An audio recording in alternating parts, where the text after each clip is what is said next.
Kiitoksia, annetaan vielä hyvät aplodit Nikolaille.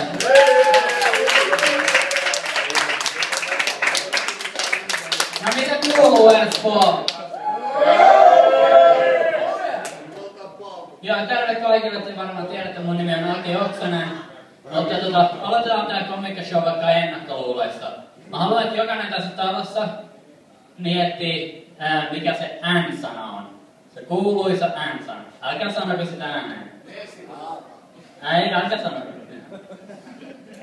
Mä oon kutsuttu sillä nimellä aika monta kertaa, mutta se on hävettävää myöntää, että mä oon neitsyt. Kulttuuritalouden rasismin vastainen keikka stand-up-komikoille ja mua ei kutsuttu.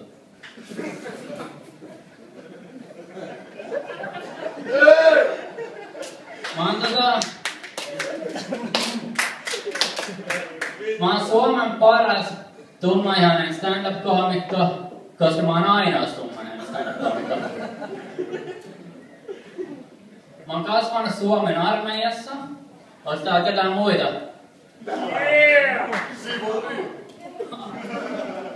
Joo, mä oon Santahaminassa koulutettu. Hyvä. Mut siis ensimmäisenä päivänä kun pääsin Suomeen armeijaan, mä sain porttikielto talvisodasta. Se ei oo rasismia, vaan taktista strategiointia, koska mut laitettiin yövuoroon. Ja sitten yksi kenraali kysyi multa, että onko mä valmis kuolee Suomen puolesta, vaikka hänen, sun tai kenen tahansa teistä. Mä sanoin, totta vitussa. Niin sit sen jälkeen...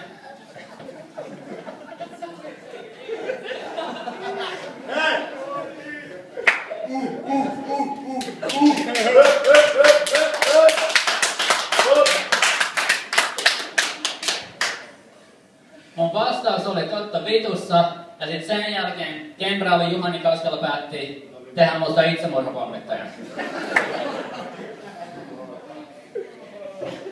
No saat tähän väliin porilaisen marssin. Joo, ja Andre on puhelimessa kenen kanssa? Ois se joku bänderi? Nightwishista. Kutsu se tänne näin. Joo, ootko varma, että sä puhuu äidin kanssa?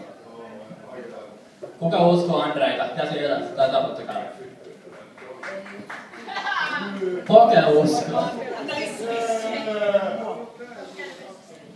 Suomessa on aivan vitusti rajataisteluja. Eli täällä on niin paljon niitä, että kun mä menen eri siirtokunnille, mun pitää kysyä ihmisiltä, että minkä maalainen suomalainen sä oot? Ja nyt ollaan ulkomailla, kun ollaan Espoossa. Mä oon stadista. Joo. Päivä mun elämä. Kiitoksia. Päivä mun elämästä on sellainen, että mä oon niin saatanan köyhä, että ihmiset murtautuu mun kämppään, ei viedäkseen mitään, vaan jättääkseen rahaa. Ja sit mä oon niin helvetin heikko, että mä en edes pääse ovesta läpi avaimien kanssa ilman mä jään siihen väliin. Ja sit kun mennään yrittäjäpuolelle, mä oon Suomen ja maailman ensimmäinen yrittäjä, joka on saanut fudut firmasta, minkä mä oon ite perustanut. Ois tää joku muu vai? Sami. Joo, Jani Vertanen, voitko heittää Samin ulos sitten? Joo, aplodit Vertaselle.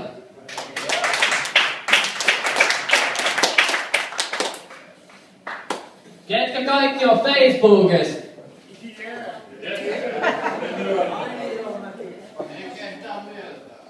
Joo, mutta siis tytöistä sen verran, että te tytöt saatte nyt uuden applikaation, jonka avulla te näette, ketkä jätkät runkkaa teidän kuviin. 2 tykkää. No, on mulla muutenkin aikaansaantoja. Viime vuonna, muistaaks kuka voitti Nobelin rauhanpalkinnon? EU. Ei vaan Euroopan unioni. Mut kakkosijalla se olin minä. Kiitoksia. Koska se johtuu siitä, että mä oon 28-vuotias, musta ja mulla ei ole rikosrekisteri.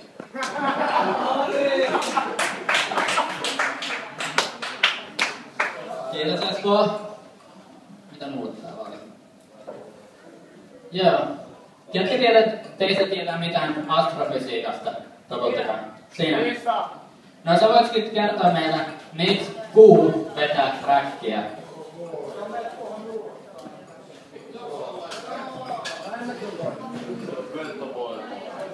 Koska se johtuu siitä, koska aurinko on pilvessä.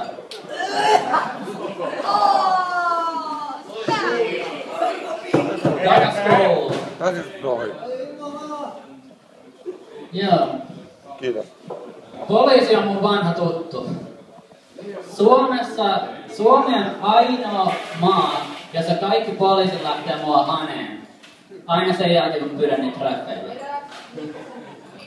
Siis eikö poliisien pitäisi pidättää mut? Mitä vittua tässä maassa oikein tapahtuu? Mut joo, niin on erittäin kiihottanut poliiseihin. Mutta se, mihin mä oon kiihottanut vielä enemmän, on niin delfiineihin. Koska itse asiassa villissä meressä delfiinit raiskaa mitä tahansa, mikä ui. Jopa ihmisiä. Niillä ei väliä iällä, sukupuolella, kansalaisuudella tai millään. Ne panee. Ja sitten tämän tutkimuksen jälkeen mä hain Särkänniemeen. En päässyt. Kiitos kysystä.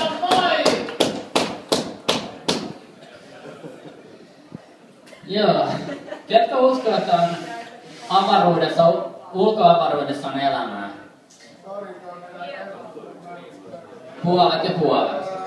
Mietin vaan sitä, että jos alienit tulis tänne maapalloon, niin mitä helvettiin ne ajattelis meidän ihmiskunnan menoista? Saati sitten uskonnoista, jos ne kysyisi, että mistä elämä on lähtenyt liikenteeseen? Ensimmäisellä tapauksella? Mitä? Niin 15 vuotta sitten alkoi elämä. Oli sä pedannut. Toni sä pedannut.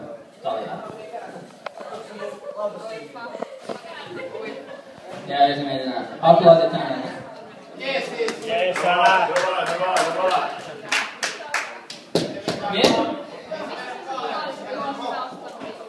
Ei se haittaa.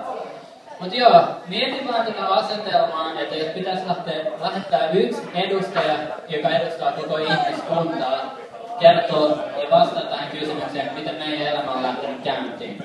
Jos me lähetettäisiin joku muslimi sinne, se räjäyttäisi paikin. Jos me lähetettäisiin paavi sinne, se ehkä niin se olisi kiinnostunut enemmän alienin lapsista.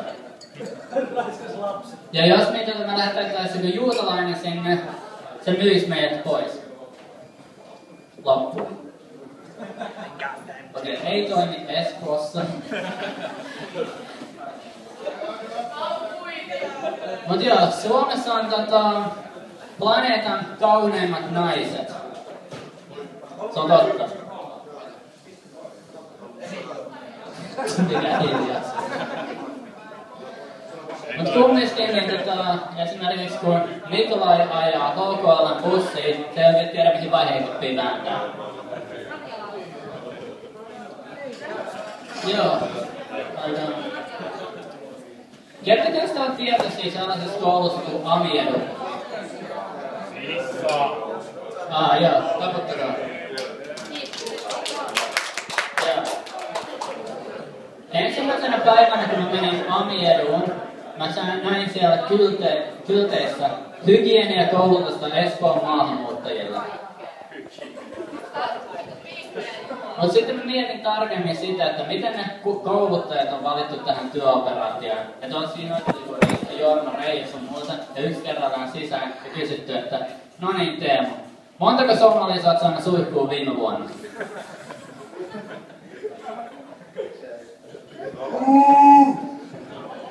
No joo, mutta kumminkin mun viimeinen juttu, ennen kuin mä lähden vetää tän, niin...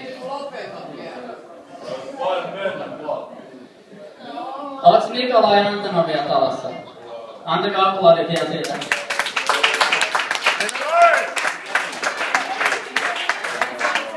Stand-up-komiikassa vittuilu on välittämistä, niin haluatteko tietää mikä ero on Suomella ja Venäjällä? Joo, mä haluan tietää. Se ainoa ero on se, että Venäjä on oikeasti onnistunut saamaan Nikolain ulos. Mä oon Kioksen, tää oli mun show. Kiitoksia Espoo.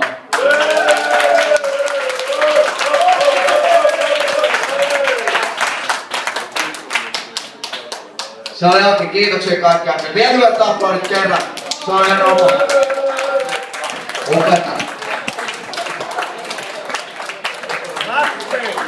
Erittäin nätti. Meillä jatkuu, kun muusat alkaa soida sua pilkkuun asti tänään.